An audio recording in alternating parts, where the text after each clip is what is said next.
The words that will comfort me, I am. The words that inspire me, I am.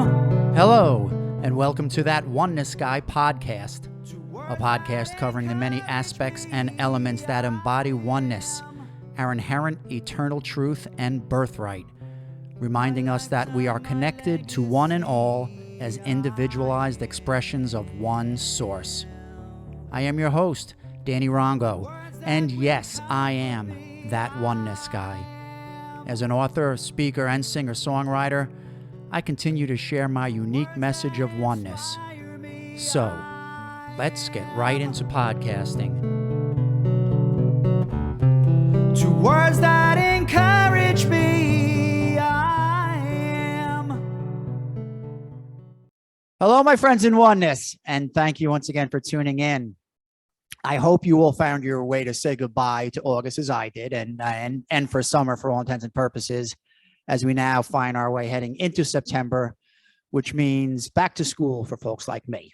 But I'm really excited about this episode for a few reasons. First, we get to hear the compassionate insight from yet another spiritual author. And I am also very excited because my guest comes from a scientific background as a chemical engineer. And as you guys know, I always welcome anyone who can add science to a spiritual conversation. And my guest does it extremely well and with eloquence. And finally, because my guest just happens to be, as you out there watching, you can see he is a man. Now, if you saw the video that I recently posted celebrating my 50 episodes as a podcaster, you may have noticed that of those 50 episodes, just about all of them were women. And actually only 5 of my guests out of the 50 were men. Now, not that it makes a difference, as I am blessed to know all of these women. I just find it refreshing to once again hear the perspective from another guy, as I may say. So with that said, let me tell you a little about my new friend here, Sean Salamander. Sean's life has been one of seeking and searching for the truth wherever he can find it, as he has a passion for both science and spirituality. In the outer world of science, Sean completed a degree in chemical engineering from Rose-Hulman Institute of Technology and has spent most of his adult life working in that field. Now, in the inner world of spirituality, Sean has investigated many spiritual nooks and crannies, including Christian mysticism, Zen Buddhism, Sufism, Taoism, and Hinduism. Sean believes there are many paths on the mountain, all leading to the same universal truths, which are atop of that mountain. He believes that our saints, sages, and spiritual masters have all been having a conversation with the same universal intelligence, and that these mystics have all mastered the language of the universe. Sean says that he is still learning the nuances of this language, and he considers himself a continual student of that language. The author of The Hidden Teachings, Spiritual Engineering, and How to Connect Directly to the Universe. My friends, please say hello to my new spiritual brother and my new friend, Sean Salamander. Sean, how you doing, brother? Very well. Thank you, Danny. Yeah, very well. Very good. Absolutely. Listen, like I said, it's so good to have you here, especially because we share so much in common, especially that we come from relatively different backgrounds, not really associated with the spiritual world, yeah. but yet we found our way later on in life to doing what we're doing right now, writing about stuff that can help humanity and helps us spiritually. So, as I always like to say, Sean, right up front, I like to have my guests give some insight about, what led you to this point. So yeah. Tell us as much or as little as you would like to say about the background of Sean Salamander. Yeah, well, thank you for that. Yeah, I would summarize myself as a truth seeker. And early in my life, that started off in the world of science. So engineering and science, and looking for what I would call truths in the outer world. So a world that you can measure and repeat experiments and do all of that. I went to school, an engineering school, graduated from engineering, and then I really pursued a a role in industry for about 30 years, where I was, pretty much in a traditional large pharmaceutical manufacturing operation. At the end of that career, I was in leadership and leading the science component within this large manufacturing division. But all along the way, I've had this, I would say, thirst, this passion for spirituality. And if you look at my bookshelf here at home, you'll see a pretty a blend of spirituality and science. As you mentioned in the introduction, studied many different branches of religion, all tending to be on what I would call the mystical side of those religions. And I define a mystic as someone who has kind of a direct experience, a direct connection with the universe, with God. Right up front, I'll say that I use the word universe to describe, what most people might call God, but I think God has some, there's some baggage with that word, and so I use the word universe kind of interchangeably with God. But there's, humans have invented lots of words to describe this indescribable thing. Of course.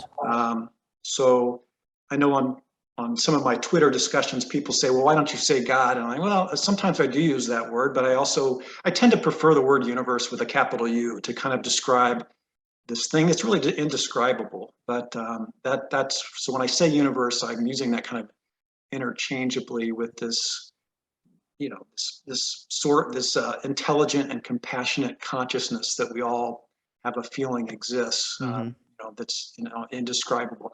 But these mystics, these are folks who have had some type of direct connection. And I think we all have that to varying degrees, but some of our spiritual teachers have this really deep connection, and most of them have taught that we can also cultivate that same connection. And that's one of the themes of my book.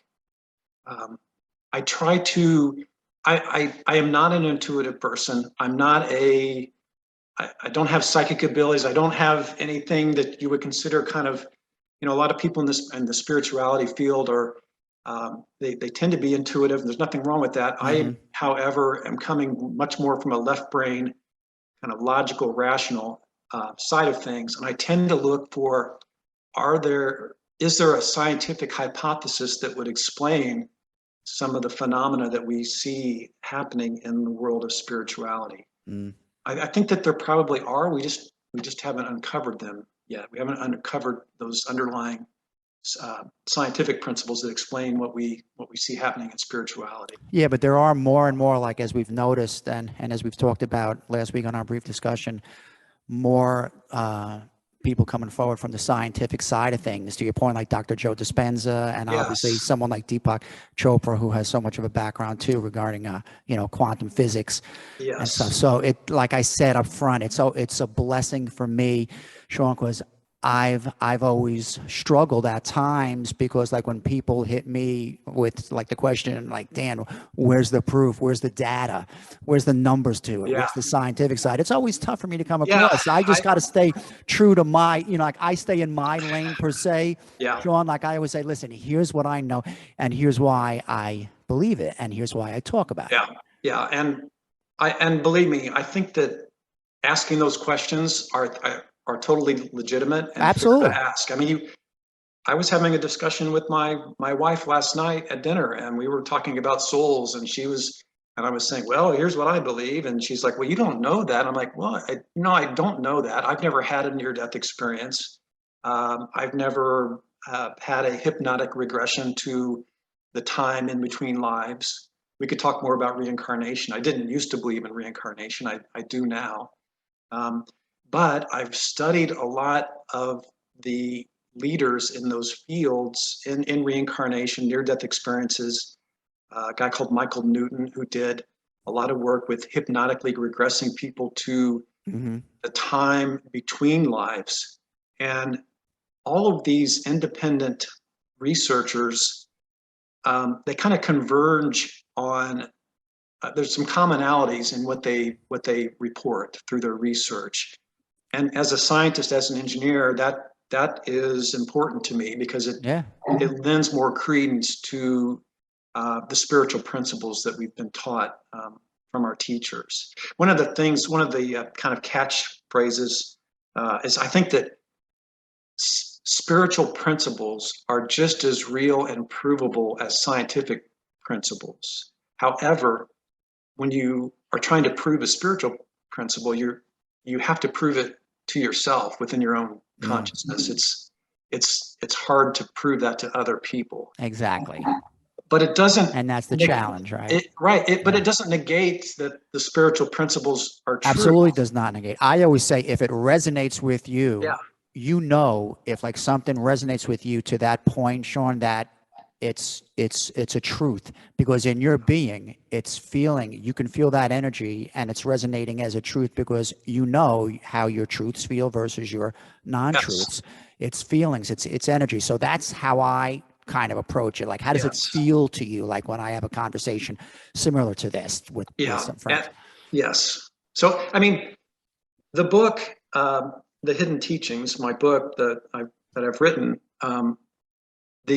what I did as an engineer, I went through the New Testament and I created a spreadsheet. I know this is going to sound kind of nerdy, but I created a spreadsheet, went through the whole New Testament. I outlined those verses that resonated with me and also resonated with other spiritual teachings, other teachers, based on my other studies of Hinduism, Buddhism, Taoism, etc. And you start to see that there are commonalities with the teachings, especially if you can peel away the outer layers of theology and ritual. You get to the inner teachings. This is why the book is called The Hidden Teachings. You get to the inner core of what these spiritual teachers are saying, and I find that they're very similar. I find that the spiritual principles are very similar, and to me, it's more evidence that these mystics, these teachers, are having the same conversation with the same universal intelligence, because they're reporting remarkably consistent and similar things. Very similar.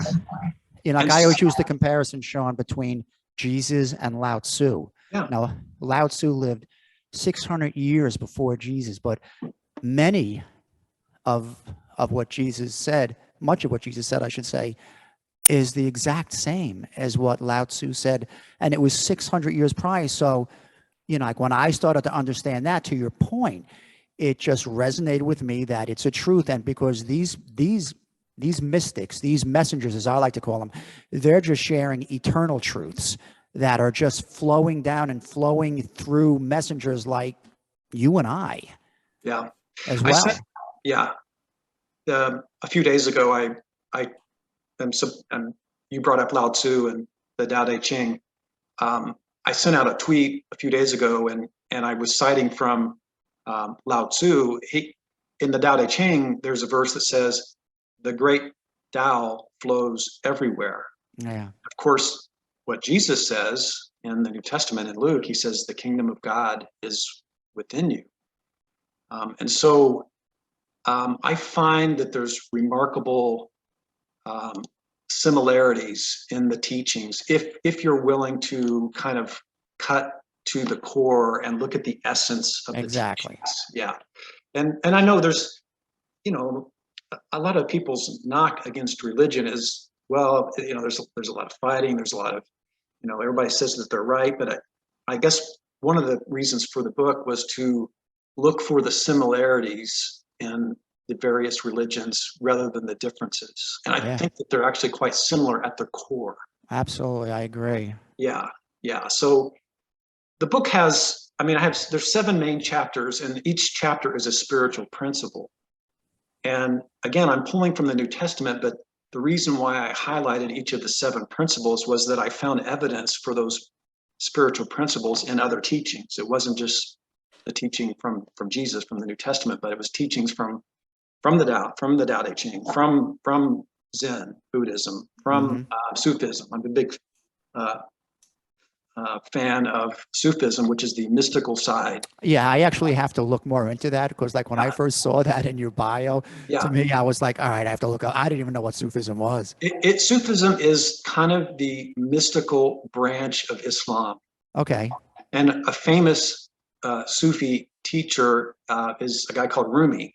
Yeah. And Oh, I so know of Rumi. Yeah. You Yeah. probably heard of Rumi. Yeah. Sure. So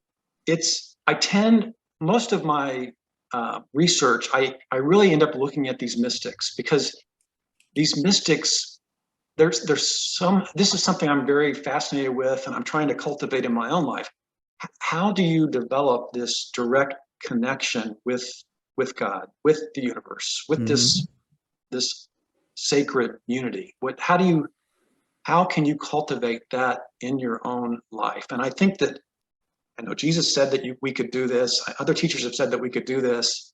And so that's another theme in my book, is that you too can access this, create this. It's not necessarily simple. It's like anything else. It's a skill to be developed. It's something you have to work at, but it is possible. And these spiritual teachers have kind of led the way with doing that. And I think if you can do it, and believe me, I'm not saying that I've done this, but it's a practice that I'm trying to cultivate.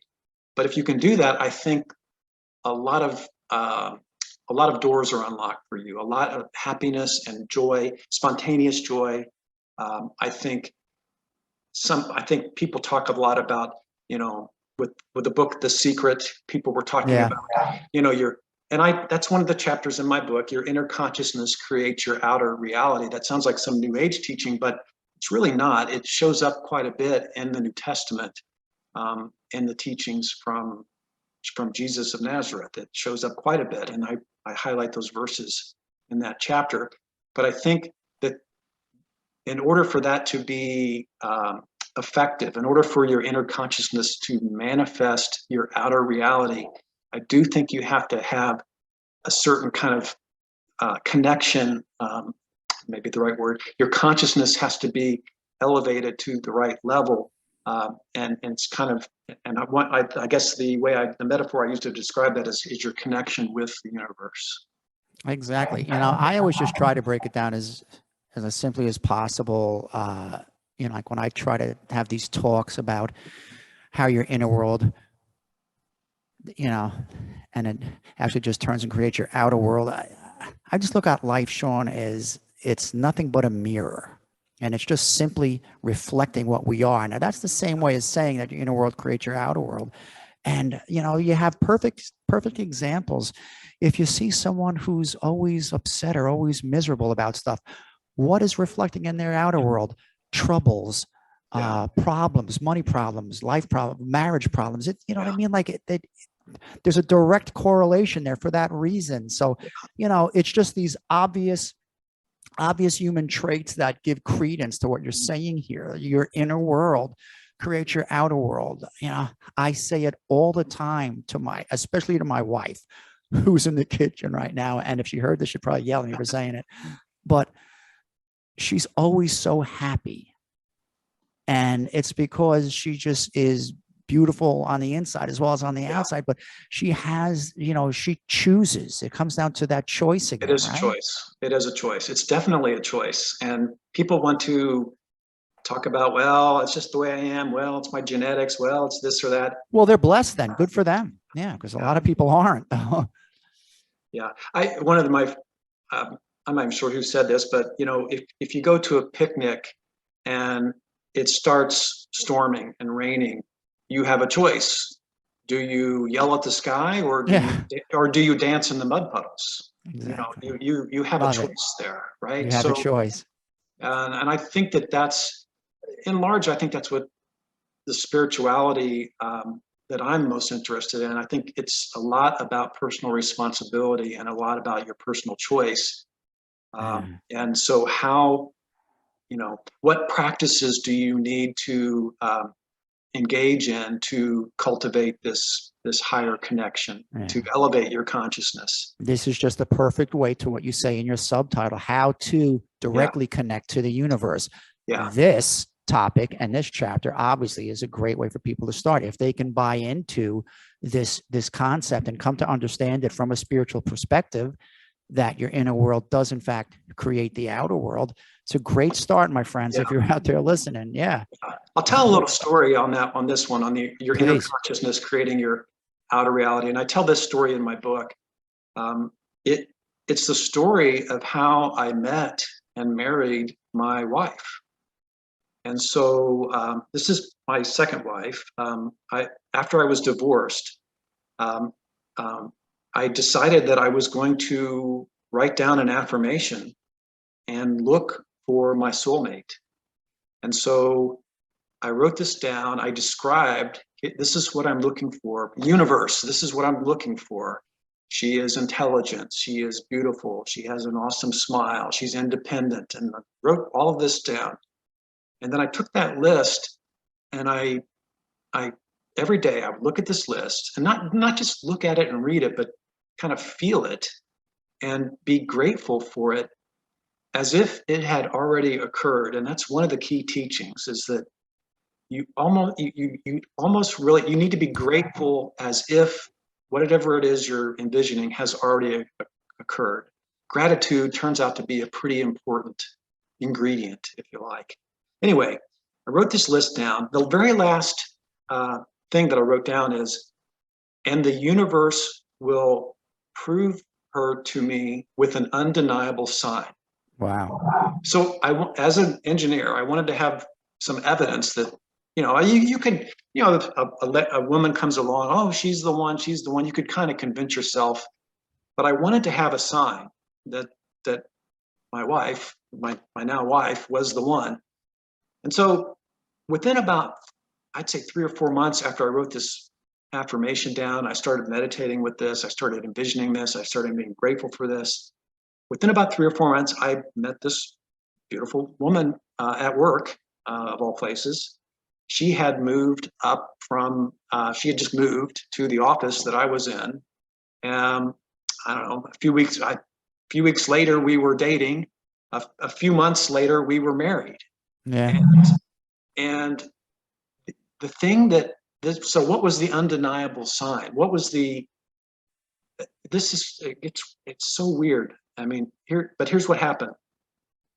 My wife has a very large birthmark on the back of her leg. It's very large. It's kind of a red blotchiness all up and down the back of her leg. And she's a little self-conscious of this. And so we went to some swim party and we ended up swimming, and I saw that birthmark and my heart skipped a beat, because it turns out that my mom, who had passed, she passed back 20 years ago, but my mom had the exact same birthmark on the back of her leg. Get out of here. Yeah, I'm not kidding. And so that, to me, There's your sign, brother.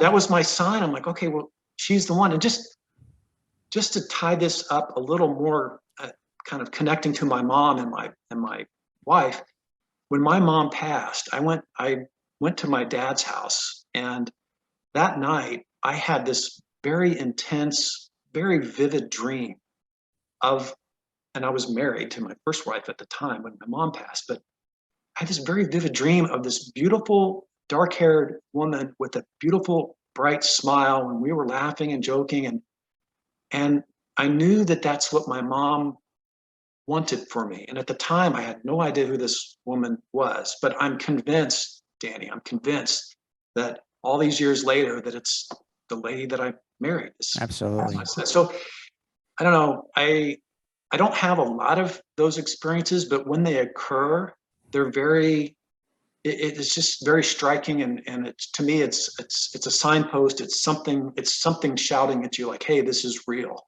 Oh, that's a push. That ain't no nudge. That's a sign, man. Right. Yeah.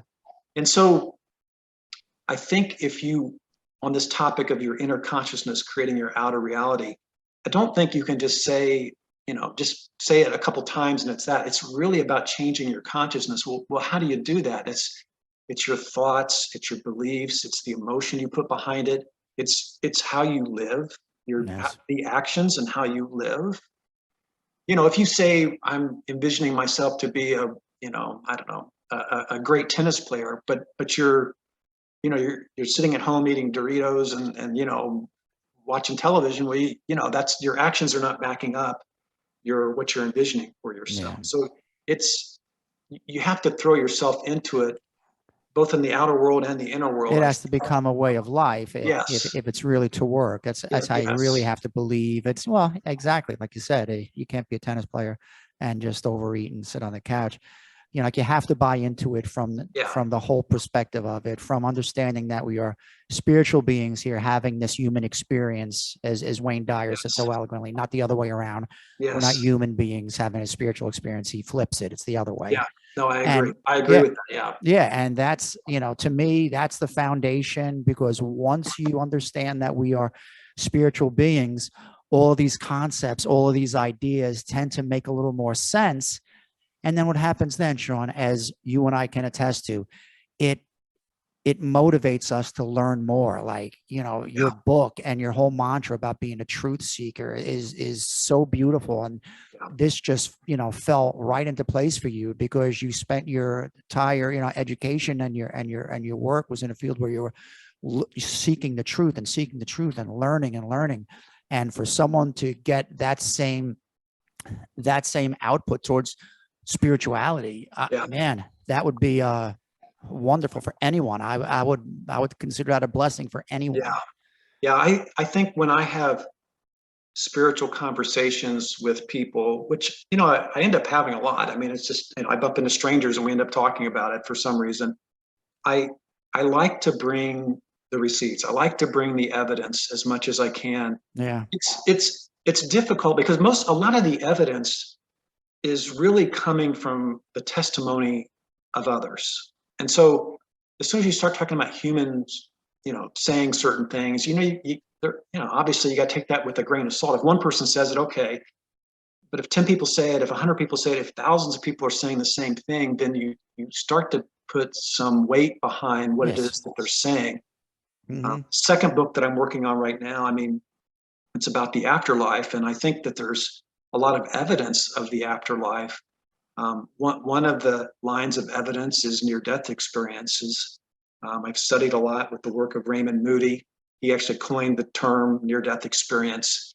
But I think if you look at near-death experiencers and what they say, it's incredibly consistent. They all don't say the exact same thing, but if you look at thousands of testimonies, you see some common threads running through those testimonies. And to me, as a scientist, as an engineer, that becomes convincing. If thousands of people are saying the same thing, well, there's probably something there. There's probably something there.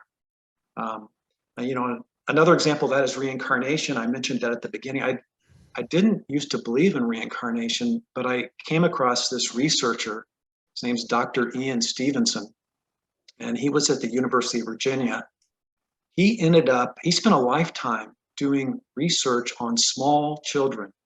And these children, we're talking 2 to 6 years old. These are very small children. And kind of as soon as they can speak, as soon as they can talk, they would have spontaneous memories of previous lives. Mm. And the things that they would say to their parents, to their loved ones, their brothers and sisters, in some cases, those could be verified. They could be validated in that current life. Yeah. Now, Mommy, I was your father in the previous life, and I took you out and I spanked you at the shed. You know, and the mom's like, how do you know that? There's no way you should know that. And Ian Stevenson collected thousands and thousands of these cases from all over the world. And to me, that evidence was pretty compelling about the case for reincarnation. And to me, if you say for a second that reincarnation is true, that to me is almost the best empirical evidence for the existence of God. Because if reincarnation is true, think about what that implies. It implies a system and a structure for your soul to come to a lifetime, have a lifetime, you know, and then come to another lifetime to learn new lessons. Well, it over and presents over us again. with what? Another opportunity, which Yes. gets back to we always have choices to make. And Yes. I'm hoping that I do have that choice, because I'll be honest with you, Sean, I don't want to come back. I'm Well- like hoping this is it for me, because especially where like things are going, which is a whole nother conversation. Listen. I have no desire. When I'm said and done here, I'm said and done. I do have some comments on that. I do think you have a choice. Yeah. I think this life is a mixture of your soul has planned out some opportunities for you to learn. Yeah, we have to learn. However, it's also counterbalanced with your free will. You still have free will. So Yeah. as things come up, you have choice, like we were saying earlier, you have a choice to react to a situation. If somebody steals from you, you can choose revenge and go after them and, try to hunt them down and do harm or whatever, or you can forgive them. Yeah. And so Choice. you have choices, and I think those choices lead to your karma. That's another chapter in my book. I think karma is real. I think it's not a new age thing. It's been around for a long time. Jesus talked about it quite a bit. Your karma is a compassionate system for you to learn lessons. And if you don't learn it in this lifetime, then guess what? You're going to get a chance to learn it in a future lifetime. Oh, yeah. You're going to get a chance. Now, I will say this. Everybody that's right now here on Earth, and you and I are having a conversation about spirituality, my guess would be that our souls have been to the planet multiple times, multiple incarnations. The fact that we're sitting here having a spiritual conversation, it means that the souls have. We're not new souls. We've been around the block. However, the fact that we're here, it also means that we have chosen to come here to learn lessons. So I think if you don't want to come back, I think you can make that choice. I think this is what I believe. I think when you die, you will meet with your guides, your teachers. You will kind of debrief on this life. Here's what happened in this life. And then you'll make a choice. Do you want, and this is a choice for your soul. Yeah. Not for your current life personality. Yes, not for this. Soul. Exactly. Yeah. But your soul will make a choice. So do I want to come back and try again to learn these lessons, or have I had enough? Or maybe I want to take a pause. I think free will comes into it. But that's what I think will happen. So if you don't want to come back, I don't think you have to come back. Yeah. Well, it's because I'm just talking from the perspective that I am here, and I'm laying witness to, so much division, so much separateness. This is why I believe I was chosen to discuss and talk about oneness, because it emanates with me, emanates from me, I should say, but it's part of me. And I just see that it never ends. Like one of the chapters in my recent book, because I wrote it during the COVID lockdown, and I was just making a point about how there's been pandemics throughout time, and that there always will be. This is this planet's an organism, as you know, and this is what happens. But from that, I actually started thinking about, all right, so let's stretch it beyond just the global pandemic. Has there ever been a time where there has been anything close to resembling peace, as we would like to see it one day? Yeah. And there really hasn't been. And I look at that as such a shame, because we're such a beautiful species, but yet we just can't get this shit right, Sean. I know. I agree. And I do agree. But let me flip that around just a little bit. If you didn't have division and darkness and apparent evil, it would be hard to learn lessons. Absolutely, yeah. I get that point. If you accept the premise that your soul is choosing to come here to learn lessons, if everything was peaches and cream, then it's harder to learn lessons in that environment. So it's not. And that falls into the conversation about duality or contrast, as how I like to term it, because I say the reason why we're here, to realize what oneness is, because we come from oneness. To realize what we are fully, we have to experience what we are not. And that's why we incarnate into life. So we can see light, dark, up, down, good, bad, even though it's judgmental. To your point, yes, that's why. So to not have it, I guess, wouldn't serve that purpose. But and your message of oneness, I think, is incredibly important. It's the first chapter in my book. The first chapter is called "The Universe is Intelligent and Compassionate." And if you read through that chapter, what I end up saying is that we're all a part of that compassion. The metaphor I like to use is, if you think that the universe is this kind of infinite ocean of intelligence and compassion, I think your soul is like a wave on that ocean. Man. And I think this lifetime is like a little drop of water that is separated from the wave for a little bit, for a period of time. And then it rejoins the wave, and then another life, another drop, and then another. Your lifetimes are like these little drops that are separated from the wave. But in reality, the ocean and the wave and the drop, are all one. They're all the same thing, right? Yeah. Exactly. They take different forms, but they are all made out of the same stuff. And so that's how I think about it. I think when you start to view this life here through the lens of your soul, it just starts to make more sense, more logical sense to me. I have trouble making sense of all the things you're talking about in the absence of that. I mean, it's this. I like to ask people, why do you think that you're here? Why do you think we're here on this planet? Is it just some random quirk of What's fate? The biggest response that you get from that question? Well, sometimes people say it's random. Yeah. Sometimes people say, well, I don't think there is a God, because that you can point to incest, you can point to all kinds of other horrendous things that happen here. But that's assuming that a God or the universe or the higher source interferes, and that's not free will. And we always get back to telling them, you're here free will, so don't expect favors. And why would God allow incest, like you said, and other things that we deem bad? This gets, again, I've done research on this. If you start looking at mediums and people that say that they have this connection to the other side, and you start listening to what they say, and this is a tough message, and I hesitate to bring it up, but I will.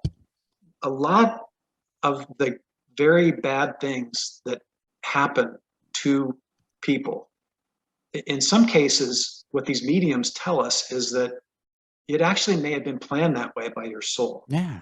You may have even volunteered to play that role. I totally believe. I totally buy into that, Sean. I always have, because to me that just lays more credence to how I think of free will.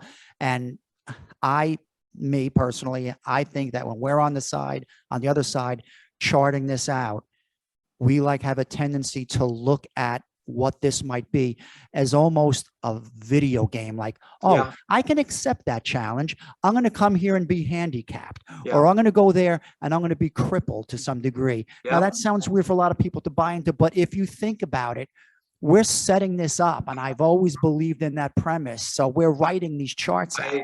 We're taught not to judge others, and I think one of the reasons that's true is that you just don't know. You see a homeless person in the street, you have no idea what their soul may have chosen for them in this life, and they may be learning all kinds of lessons in that. That's what I believe.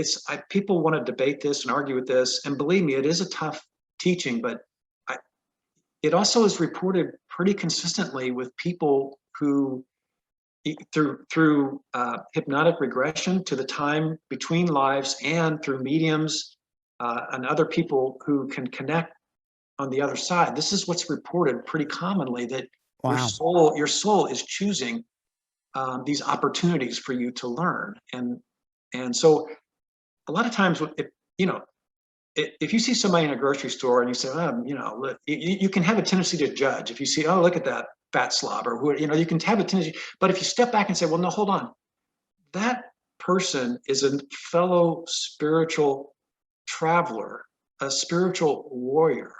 here on earth. They've chosen to come here just like you and learn their lessons. And who am I to judge how they're learning their lessons? Exactly. I can't judge that. I mean, I have no Exactly. idea what their backstory is. I'm talking about their soul's backstory into why they chose to come to earth and the things that they're experiencing. I mean, you are a great truth seeker, my friend. You know, I'm enjoying this conversation, Sean, so much because everything that you're mentioning and talking about is just coming from a place of, you know, inquiring minds per se. Like you just wanted to know, and you're still seeking knowledge, as I am, as well as so many millions of others out there. But yeah, you're right, man. And a big message in my book is, you know, I talk about spiritual engineering. And so if you look at science, there's the world of science, which is understanding the philosophy and the concepts and kind of the theories. And then engineering is all about applying it in the real world. So I think the niche that I'm trying to fill in spirituality is, okay, you do need to understand the concept or the principle, but now how do you apply that in your life? And so a big portion of the book is about how to apply it in your life. And I think meditation, I think, is very important. I think that's kind of a foundational practice. Sure, because that's a direct connection. Yes, yes. If you attain that like level that you're seeking, yeah. Yes, I think the practice of presence, being in the present moment, I think that's. I mean, I'm a big fan of Eckhart Tolle.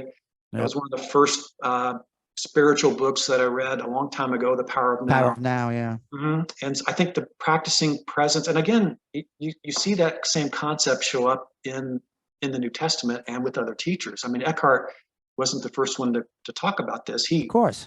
He pulled it together, and it was a very good book. But that's not the first time that our spiritual teachers have told us about staying in the present moment.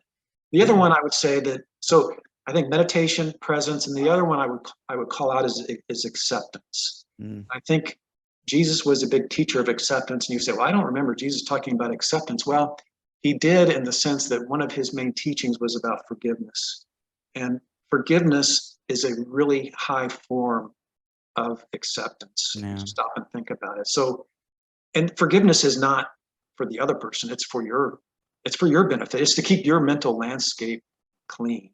That's really what forgiveness is for. So here's what I like to say on that topic too, that, you know, because I have a whole chapter about acceptance, and I try to come across and tell my friends that when you understand and practice that term acceptance more, you have less to forgive. It just is, it's just natural because you're accepting more. So what is there to forgive? Yeah. You're accepting life more. Yeah. And sometimes people want to argue, well, I'm not going to accept the situation. It's a horrible situation. No. You're judging. If it's already occurred, you have no choice but to accept it. Now, going forward, sure, change your situation, take action, get out of it, whatever. But if something has already occurred, then the only logical, rational choice is to accept it. Because if you spend your time just obsessing over the past and churning, and believe me, I've done this, I know this. That's not benefiting anybody. That's the spilt milk paradigm there. Yeah, right? Yeah, exactly. Yeah. So present moment, and I mean, I tend to get caught more about worrying about the future. That's kind of my special thing that I have to deal with. I have some, every once in a while I can get anxious, anxiety about things. I'm a worrier. Yeah. It's kind of the engineer in me. What if this happens? What if this happens? But I find the meditation practice, and if you're willing to put some, to start off with 10 minutes a day, 15 minutes a day, I find that it really helps to ground you. Absolutely. I think during the day, if you find your head is spinning about either the future or the past, it's helpful just to take a deep breath. Take a deep breath and refocus. The simplest things like that, Sean, right? Like just take a second wherever you are in the middle of a meeting. I can't tell you how many times, like in my business career, I would just have to just take that deep breath, but I knew enough to tell myself that. Yeah. Your breath has a very helpful quality in that it's always there. So calming, yeah. if you ever find yourself stressing about the future or worrying about, or obsessing about the past, I mean, your breath is a very nice thing. And even better if you can focus on your breath and bring in some emotions around compassion, around gratitude. I mean, that's even better. That's maybe a more advanced technique, but to start, just focus on your breath and bring yourself back to the present moment. And I think that does a lot of good. I know it helps me. Absolutely does help during the day. But yeah, I was going to mention the book. You had another story too that I I was wanted to going to get tell in you touch another with you. story about the book. So in the book, I talk about trusting the universe. Yeah. It's the last chapter in the book, and it's kind of, if you believe that the universe is intelligent and compassionate, like I know you do, and this is what I believe, then there's a natural corollary to that, which is you should trust the universe. It's a natural, if you stop and think about it, if it's compassionate and intelligent, then I should trust it. I should trust the universe. Mm. And so people want to say, well, I don't know. How can I trust the universe? How do I know that there's even such a thing as a universe? And in that chapter, I end up talking about looking for signs from the universe. And I think the universe is always whispering to us. I think sometimes it's always whispering. Sometimes it talks to you, and sometimes every once in a while it shouts. Yeah, yeah. And we found that out, right? In a lot of ways. Yeah, it shouts. And the shouting is the universe. It's when things happen, when life events happen that are so I don't know, either life-changing or high stakes or a lot of emotion, or just that's the universe shouting to you. The one story I want to tell is when I think the universe was shouting at me, it was via what we call a synchronicity. And so Carl Jung coined this term. Synchronicity is kind of a meaningful coincidence, and it has meaning to the person. And as opposed to a coincidence, you're like, oh, well, that's unusual. Well, that just happened. But sometimes a coincidence happens that is so imbued with meaning that it's like you step back and say, wow, what in the world just happened here? But think about what that word even means, like how Wayne Dyer used to say, there's no coincidence. Everything happens for a reason. And he said, if you even take the word, it means to coincide. Coincide. Right? So I'm going to tell you this story. Yeah. And I get chills every time I tell this story, and it still has a lot of meaning to me even today. This probably happened 10 or 15 years ago. It was when I was working with this large company, and we were on a volunteer mission, and we were volunteering at a soup kitchen in, I think it was South Dakota, in the middle of nowhere. We were in some soup kitchen. Okay, we were volunteering for the night shift. We were serving dinner. And we were there serving dinner and cleaning up. And so I'm there with my work crew, probably 7 or 8 of us that are there volunteering. Mm-hmm. It gets to the end of the shift and we're cleaning up. There's still a few customers there finishing up dinner. And all of a sudden, this young man walks into the soup kitchen and he is obviously strung out. He's very hyper. He's looking around the room. His head's jerking around the room. He's got these red blotches on his cheek. His eyes are red. He's obviously a regular because he's kind of shaking hands with people. He's slapping people on the back. He's been to this place multiple times. I'm in the back of the room cleaning a table. I'm like wiping down this table. I see this kid. I see him and I say to myself, I do not want to talk to this young man. I just don't. I don't want to have some conversation about whatever it is he's going to talk about. And so I'm looking down. I'm actively like looking at the table while I'm cleaning, trying to avoid this guy. You don't want eye contact. I don't want eye contact. I look up and he looks right at me and he goes like this. Yeah, I'll be over in a minute. I'm like, oh, okay. I'm like, what the heck just happened? And the kid comes right up to me. I'm like, okay, now I'm going to have this conversation with some drug addict that I really don't want to have. And he's like, hey, how you doing? I'm like, yeah, I'm doing okay. And he's like, I really appreciate you guys volunteering here. I'm like, yeah, yeah, it's good. And I don't know how it happened, Danny, but we ended up talking about, he said, I came from the library. I'm like, oh, okay. What were you doing in the library? He goes, I go there a lot. He goes, it's like my second home. And I'm thinking, well, that's probably your only home. This kid looks like he's living in the street. And I said, well, what do you read in the library? And he starts ticking off all of these spiritual books. He mentioned The Power of Now by Eckhart Tolle. Wow. He mentioned a book, a very obscure book about Jesus written by a biblical scholar called Marcus Borg, that I had read the same book. It was a very obscure book. And that's not a book that normal people read, but he mentioned that book. He mentioned 2 or 3 other books that I had in and so now I'm like, yeah, this is all right. This is kind of odd. This is interesting.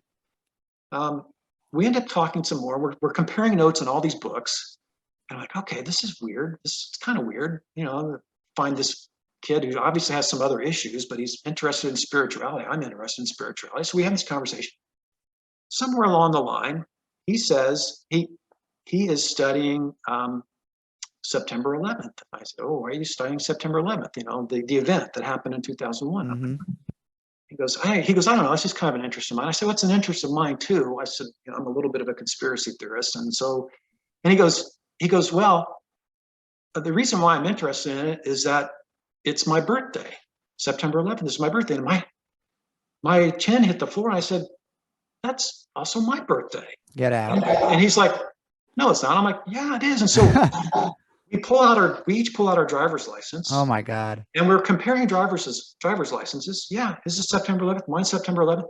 Right, Danny, right as we were looking at the driver's licenses, over a table over, this lady shouts out, somebody help him, he's choking. And I mean, this happens right as we're comparing driver's licenses. This old man was eating and he's clutching at his throat. He's choking, obviously choking. It's this long beard. He's choking. The kid bounds over and gives the old man the Heimlich. Get out. Yeah. And you see this piece of Salisbury steak pop out of his mouth or whatever. And the guy's like saved by this kid. Oh my God. And the kid comes right back to me. And I'm like, it was so surreal. I'm not doing it justice here. It was so surreal. I almost knew that before he even said his birthday was September 11th, I almost knew that he was going to say that at the time. Yeah. But right as we were checking the birth dates, he gives the Heimlich to this guy, saves this guy's life, comes right back over, and I'm like, what just didn't miss a beat, right? Yeah, he didn't miss a beat. He just came right back over like nothing. Man. And I'm like, what just happened here? That's a special being, though. And I said, and he said, I don't know. What do you think happened? And I said, I think this is what they call a synchronicity. I mean, what are the chances? We're talking about spiritual. You mean the same birth? Wow. Same birthday. You saved this guy's life right at the. And I said, he said, what are you going to do about it? And I said, I don't know. I said, what are you going to do about it? I mean, kind of, implying, Yeah. And at that time, my work crew was like, hey, we got to go back. Okay, we're going to leave. And so I left. I never saw this kid again. And I realized after the fact that our situations were not too different in the sense that this kid was well versed in spirituality. He, however, was obviously, he was doing research and reading and education. Yeah. He was not on a spiritual path per se because he had other problems, right? But I couldn't say much different for me because I had done all this same research and reading, and I could quote all these spiritual principles, but what was I doing with it? And so that is when I decided to write the book. And that book was born out of that episode. I mean, it took a few years after that, but that's when I started doing the research. I started building this database. I mean, I started doing all the research for the book, and the book eventually came basically as a result of that night is really how I. And it sounds like what you're saying about this young man, Sean, is that, like to me, it like sounds like he had this essence about him, like a calmness. Like he didn't seem Yeah. uptight. Obviously, when he first started talking to you, Yeah. he approached you like, Yeah. and I mean, like everything was very calm, not like, you know, because you see some like homeless people who are oh yeah. agitated and very, and If you take away his drug addiction, he was very calm. He was very intelligent. wow, I'm sure he could. I mean, he could have done a lot of things with his life. But wow. here he was getting his dinner in a place where I'm sure he frequented, and he had this addiction issue. And listen, I mean, chapter 2 of my book is called "Getting Lost in the World," and you know, a lot of spiritual teachers talk about this. There's lots of ways to get lost in the world. Oh, Some are sure. pretty serious, like, you know, like serious drug addictions, but there's also lots of little ways to get lost in the world. Social Yeah. media, television, you know, So gambling, hard. It's drinking. getting worse nowadays. Yeah. Yeah, so who am I to judge? I mean, there's lots of ways to get lost in the world. This kid was lost in the world, but But he still had this other light he about did. him that's Yeah, just he did. so And so beautiful, man. Oh my, and he saved the guy's life and didn't yeah, even think twice about it. He came didn't back bat an eye. and kept like talking to you. You know what I Yeah, mean? he came right That's back over. Yeah, it was like he didn't bat an eye. He saved that guy's life, didn't say a word about it, and we just resumed the conversation. And about that time, I had to leave, and it's like, well, man, that was I on the bus ride home. I was calling my kids. I was calling my wife. I mean, I was just like, man, I can't believe this happened. you It's gotta just, you gotta hear this. You gotta hear this. I mean, I don't know. To me, it was a synchronicity, and it, to me, if you have an authentic synchronicity, it is a sign from the universe. It is the universe shouting. And so, Absolutely. I mean, that's probably the strongest synchronicity that I've had. I mean, the other one I told you about was just my wife and her birthmark. I mean, that was another sign. I think the universe, every once in a while, gives us these nods, these signs to let Yeah. a wink to let Almost a us. way of like confirming that yes, this is the way, or yes, this Yes. is the path for you. It, Because it just resonates. It touches your very soul, especially like you, like how you must have been, how you still are. Speaking about the story, how many years ago was this? gosh, it was probably 4 or 5 years ago. Think about it, and you're Yeah, still talking about it verbatim like that. yeah, The top of your head, you know every little nuance about it. That's incredible. That's incredible. it's a story that stayed with me, and I'm just telling you, it's hard to describe how surreal it was when it was happening, and part of the reason why it was so important to me was it right when we were talking and before were sharing birthday licenses. I mean, I almost knew that was going to. I almost had a premonition that was going to happen right before he even said that, and then Yeah. it happened. It was like, man, this is so weird. And then he saves this guy's life, and I don't know. That Wow. was, and some people could say, well, that doesn't sound like much, but you know, it was meaningful to me, and I think that these synchronicities are very personal things, and you're the one that has to attach the meaning to it. Absolutely. But Yeah, it is most definitely signs from your higher source, yeah, from your God, from your universe, whatever term that we said we may have to give to you. Sean Salamander, man, crushing it. This is outstanding. Obviously, I can talk for eons with you, and it's just wonderful. But typically, like at this point, Sean, I like to put my guests on the spot, okay, if you don't mind. sure, go for it. You know, it's something that I like to ask my guests only because I like to get their kind of off the cuff kind of response. Yeah, It's a question, but it's very simple. I've had people answer it in 2 or 3 words. I've had yeah, people answer it in 2 or 3 minutes. So totally up to you, but I want to ask you this one question. Are you ready? yes. All right. Here's the question, Sean. The question is, why oneness? Why oneness? Well, I would say that, and I may answer it from a scientific perspective. I would say it's the only thing that makes sense of the data. We could start talking about quantum physics if you like.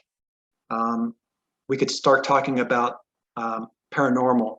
We could start talking about psychic experiences. We could start talking about synchronicities. Yeah. I think that from an Occam's razor standpoint, that oneness is the best explanation of all of those events. That somehow, some way, maybe we don't have the scientific description for it, but somehow, some way, we are all connected to one another. Wow. And I go back to this kind of, if we are waves on an ocean, and our life is a little drop above the wave, and the wave is your soul, well, then we are all connected in this same ocean. So to me, it's the only model, the only hypothesis that makes sense with all of the observations, the data that I've experienced in my life. If you want to go further, you can validate it by, I think, other spiritual teachers. That's a key message that they've had as well. Yeah. It's the key message that they've had as well. Like we said, it has been carried down, you know what I mean? And I guess to answer it a different way, if you say, why oneness? I mean, if you realize that and you believe that and you feel it and you know it, then you start to treat your fellow humans in a different light, right? Because if we are all one, which I believe we are, then you're only hurting yourself if you're doing something mean or bad. Bingo. Yeah. And do unto others, right? Yes. Yeah. So it's all the same. It's Yes. really all the same. So yes, I think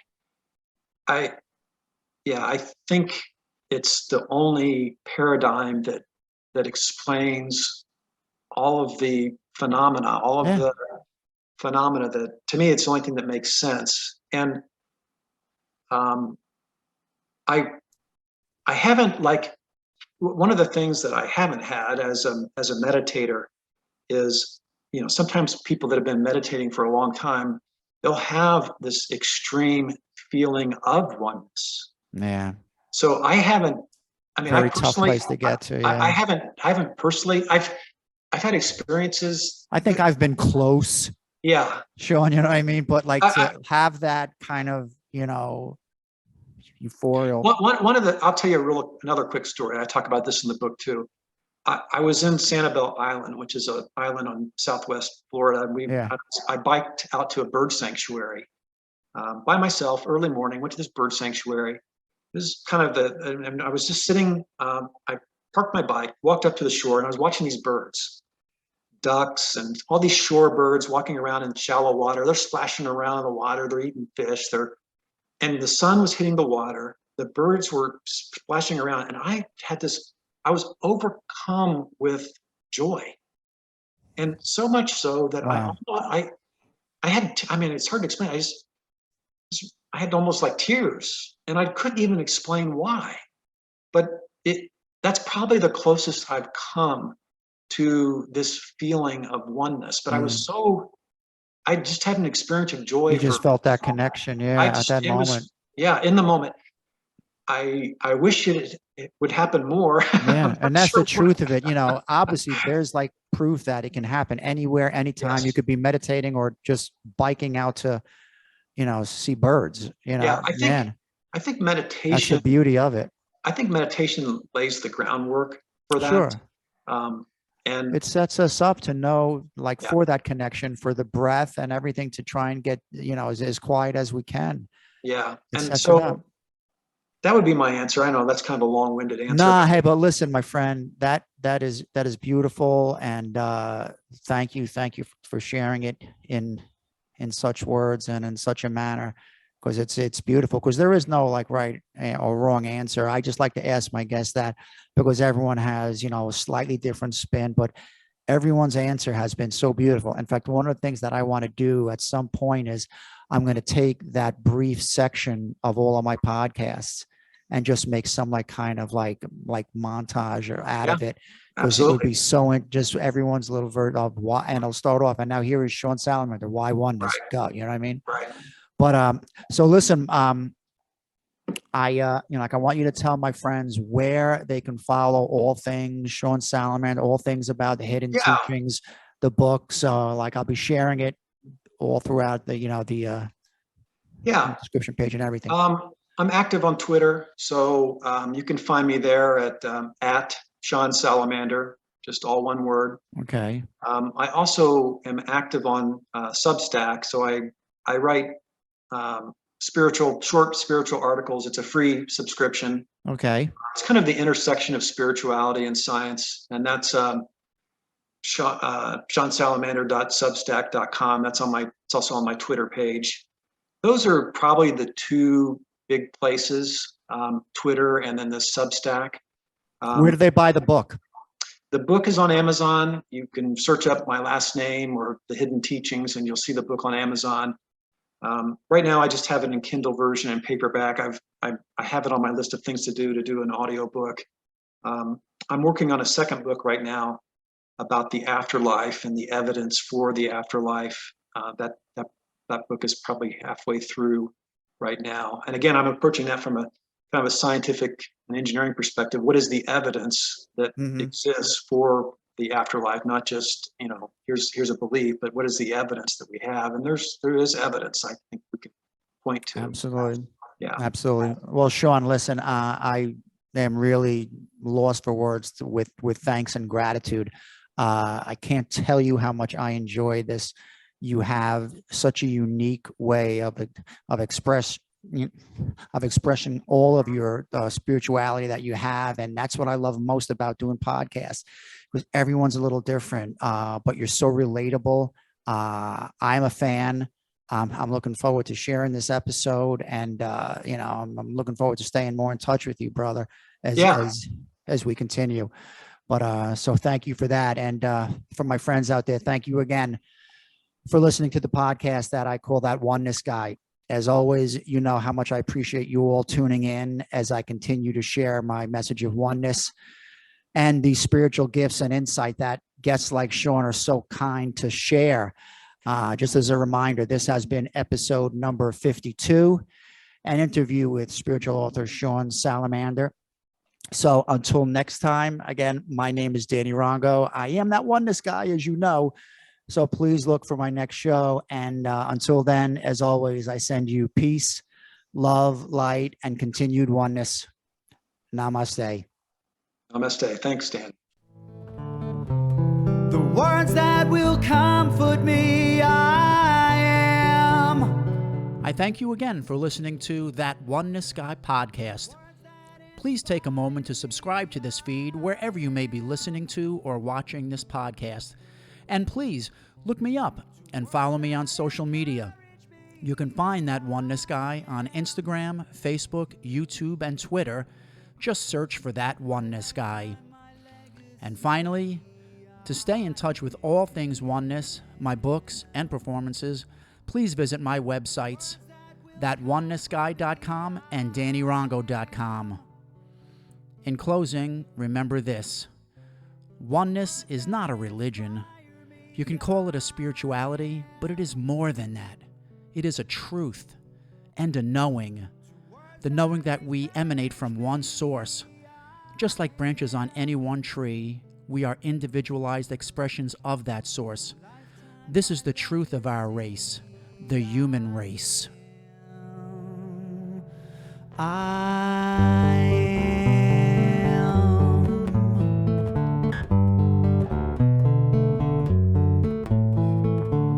I am one of many who have come to see